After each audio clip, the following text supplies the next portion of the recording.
2023년 1월 16일 월요일 새벽 기도를 다 함께 드리겠습니다. 오늘 함께 보실 하나님의 말씀은 열왕기하 16장 말씀입니다. 르말랴의 아들 베가 제17년에 유다의 왕 요담의 아들 아하스가 왕이 되니 아하스가 왕이 될 때의 나이가 20세라 예루살렘에서 16년간 다스렸으나 그의 조상 다윗과 같지 아니하여 그의 하나님 여호와께서 보시기에 정직히 행하지 아니하고 이스라엘의 여러 왕의 길로 행하며 또 여호와께서 이스라엘 자손 앞에서 쫓아내신 이방 사람의 가증한 일을 따라 자기 아들을 불 가운데로 지나가게 하며 또 산당들과 작은 산 위와 모든 푸른 나무 아래에서 제사를 드리며 분향하였더라. 이때에 아람의 왕 르신과 이스라엘의 왕 르말랴의 아들 베가가 예루살렘에 올라와서 싸우려 하여 아하스를 에워쌌으나 능히 이기지 못하니라. 당시 아람의 왕 르신이 엘랏을 회복하여 아람에 돌리고 유다 사람을 엘랏에서 쫓아내었고 아람 사람이 엘랏에 이르러 거기에 거주하여 오늘까지 이르렀더라. 아하스가 아수르 왕 디글랏 빌레셀에게 사자를 보내 이르되 나는 왕의 신복이요 왕의 아들이라. 이제 아람 왕과 이스라엘 왕이 나를 치니 청하건대 올라와 그 손에서 나를 구원하소서 하고 아하스가 여호와의 성전과 왕군 곳간에 있는 은금을 내어다가 아수르 왕에게 예물을 보냈더니 아수르 왕이 그 청을 듣고 곧 올라와서 다메섹을 쳐서 점령하여 그 백성을 사로잡아 기르로 옮기고 또 르신을 죽였더라. 아하스 왕이 아수르의 왕 디글랏 빌레셀을 만나러 다메섹에 갔다가 거기 있는 제단을 보고 아하스 왕이 그 제단의 모든 구조와 제도의 양식을 그려 제사장 우리아에게 보냈더니 아하스 왕이 다메섹에서 돌아오기 전에 제사장 우리아가 아하스 왕이 다메섹에서 보낸 대로 모두 행하여 제사장 우리아가 제단을 만든지라. 왕이 다메섹에서 돌아와 제단을 보고 제단 앞에 나아가 그 위에 제사를 드리되 자기의 번제물과 소제물을 불사르고 또 전제물을 붓고 순제 짐승의 피를 제단에 뿌리고 또 여호와의 앞 곧 성전 앞에 있던 놋 제단을 새 제단과 여호와의 성전 사이에서 옮겨다가 그 제단 북쪽에 그것을 두니라. 아하스 왕이 제사장 우리아에게 명령하여 이르되 아침 번제물과 저녁 소제물과 왕의 번제물과 그 소제물과 모든 국민의 번제물과 그 소제물과 전제물을 다 이 큰 제단 위에 불사르고 또 번제물의 피와 다른 제물의 피를 다 그 위에 뿌리라. 오직 놋제단은 내가 주께 여쭐 일에만 쓰게 하라 하매 제사장 우리아가 아하스 왕의 모든 명령대로 행하였더라. 아하스 왕이 물두멍 받침의 옆판을 떼내고 물두멍을 그 자리에서 옮기고 또 놋 바다를 놋소 위에 내려다가 돌판 위에 그것을 두며 또 안식일에 쓰기 위하여 성전에 건축한 낭실과 왕이 밖에서 들어가는 낭실을 아수르 왕을 두려워하여 여호와의 성전에 옮겨 세웠더라. 아하스가 행한 그 남은 사적은 유다 왕 역대 지략에 기록되지 아니하였느냐. 아하스가 그의 조상들과 함께 자매 다윗 성에 그 열조와 함께 장사되고 그의 아들 히스기야가 대신하여 왕이 되니라. 아멘.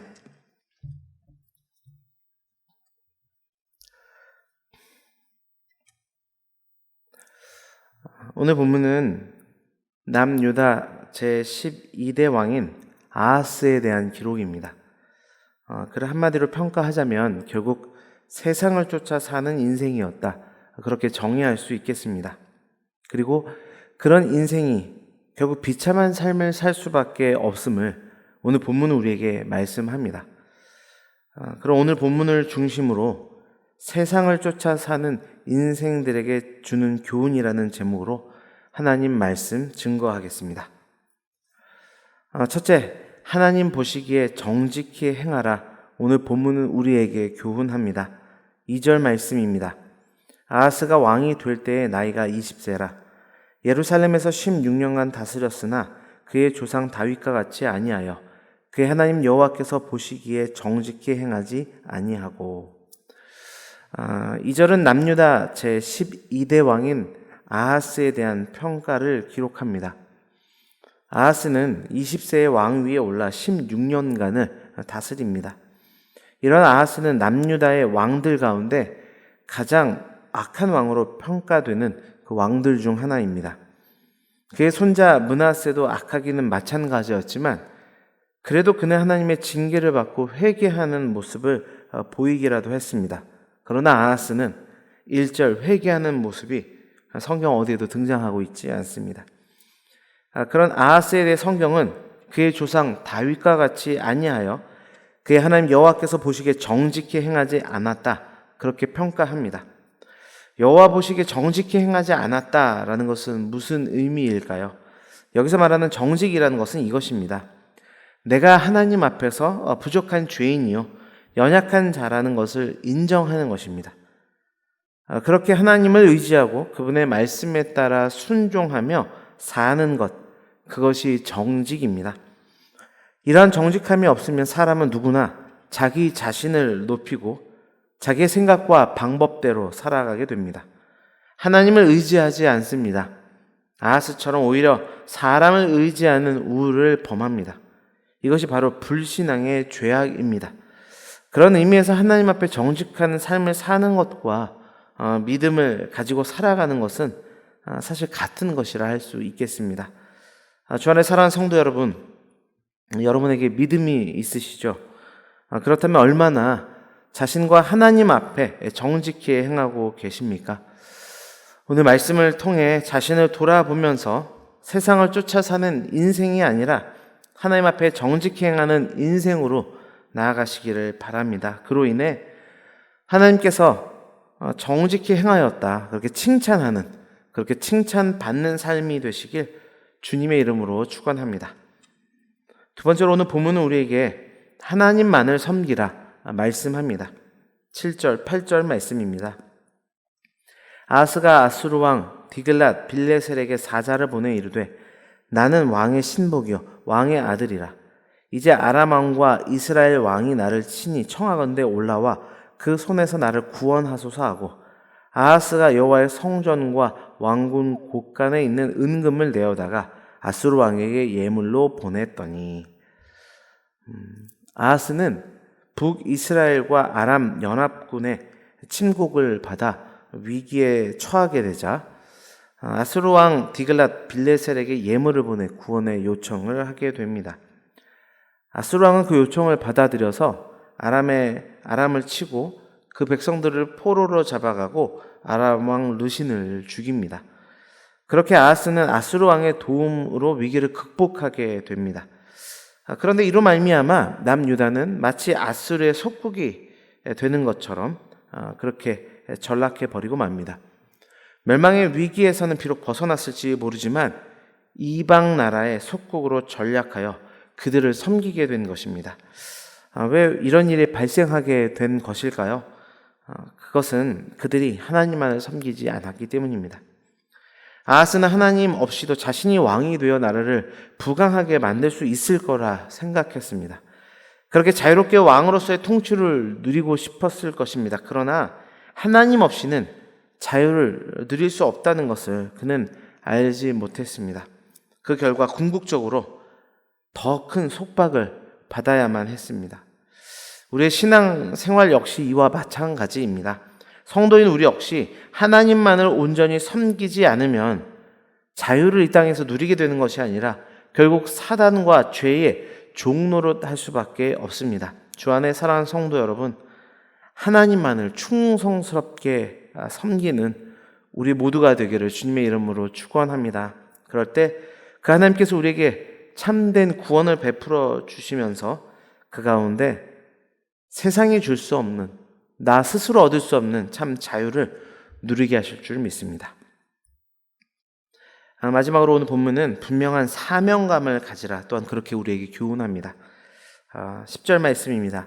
아하스 왕이 아수르 왕 디글랏 빌레셀을 만나러 다메섹에 갔다가 거기 있는 제단을 보고 아하스 왕이 그 제단의 모든 구조와 제도의 양식을 그려 제사장 우리아에게 보냈더니 10절은 아하스 왕이 아수르 왕 디글랏 빌레셋을 만나기 위하여 다메섹으로 간 사실을 기록하고 있습니다.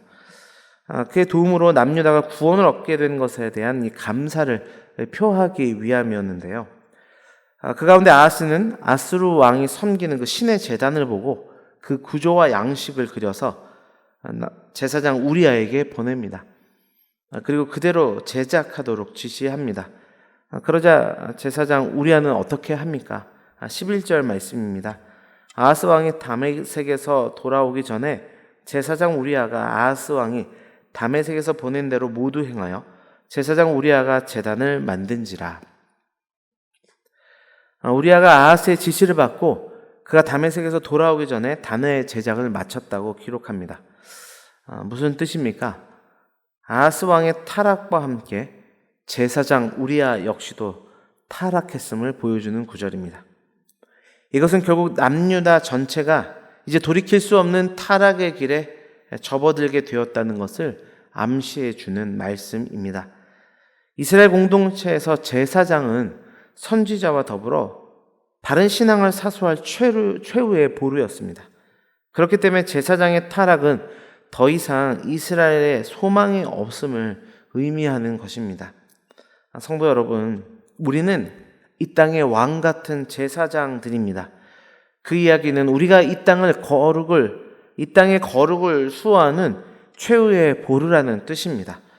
교회는 우리가 이 땅의 소망이라는 이야기입니다. 그렇게 내가 무너지면 나의 가정이 무너진다. 내가 무너지면 우리 교회가 무너지고 이 사회가 무너진다라는 그 분명한 사명감을 가지고 나가야 될 줄 믿습니다. 그럴 때 내가 속한 공동체에 죄를 멀리하고 하나님의 분명한 통치를 나타내며 그로 인해 주께서 주시는 참된 기쁨과 화평을 충만하게 누리게 되는 역사가 있을 줄 믿습니다. 기도하겠습니다. 하나님 감사합니다. 오늘도 귀한 말씀을 주시어서 그 말씀의 거울에 우리의 삶을 비춰보게 하시니 감사합니다. 세상을 쫓아 살아가는 인생들에게 주는 교훈에 대한 말씀을 특별히 우리에게 주셨사온데 이 말씀을 기억하며 무엇보다 하나님 보시기에 정직히 행하는 삶을 살아가도록 인도하여 주옵소서. 하나님 앞에서 언제나 부족한 죄인인 것을 고백하며 그렇게 하나님밖에 의지할 자가 없습니다를 고백하며 순종의 길을 걸어갈 수 있도록 그렇게 정직히 행할 수 있는 우리 모두가 되도록 인도하여 주옵소서. 또한 하나님만을 섬기라 말씀하셨사오니 이 세상이 잠시 잠깐 우리에게 가져다주는 유혹들에 우리의 마음을 뺏기지 않도록 인도하여 주시고 하나님만을 섬기는 아버지 그 삶으로 나아감으로 인하여 이 세상에 줄 수 없는 참된 평안과 기쁨을 누릴 수 있도록 주장하여 주옵소서. 또한 우리가 분명한 사명감을 가져야 된다 말씀하셨습니다. 우리 이 땅의 왕 같은 제사장들입니다. 우리가 무너지면 이 세상이 무너지게 되어 있습니다. 하나님 끝까지 거룩을 수호할 수 있도록 인도하여 주시고 참된 교회로서의 사명감을 가지고 살아갈 수 있는 우리 모두가 될 수 있도록 주장하여 주옵소서. 이 사명을 감당하기 위해 우리 교회에게 주신 기원이 있고 또한 이 기원을 붙들고들 기도합니다. 큰 기쁨이 있는 교회로 순종함으로 늘 모이고 찬송하는 교회가 되도록 인도하여 주옵소서. 그리함으로 말미암아 세상을 쫓아가는 인생들이 아니라 하나님의 말씀을 쫓아가는 인생들이 될 수 있도록 그러한 은혜광성교회 될 수 있도록 주장하여 주옵소서. 특별히 이 새벽에도 여전히 하나님 주님 앞에 나와 간절히 기도하는 주의 백성들이 있사오니 그들의 작은 신음에도 응답하시며 역사하시는 주님의 놀라운 사랑과 은혜가 충만하게 나타나기를 간절히 바랍니다. 주님 인도하여 주시고 함께하여 주옵소서. 모든 것 감사드리며 예수 그리스도의 이름으로 기도드립니다. 아멘.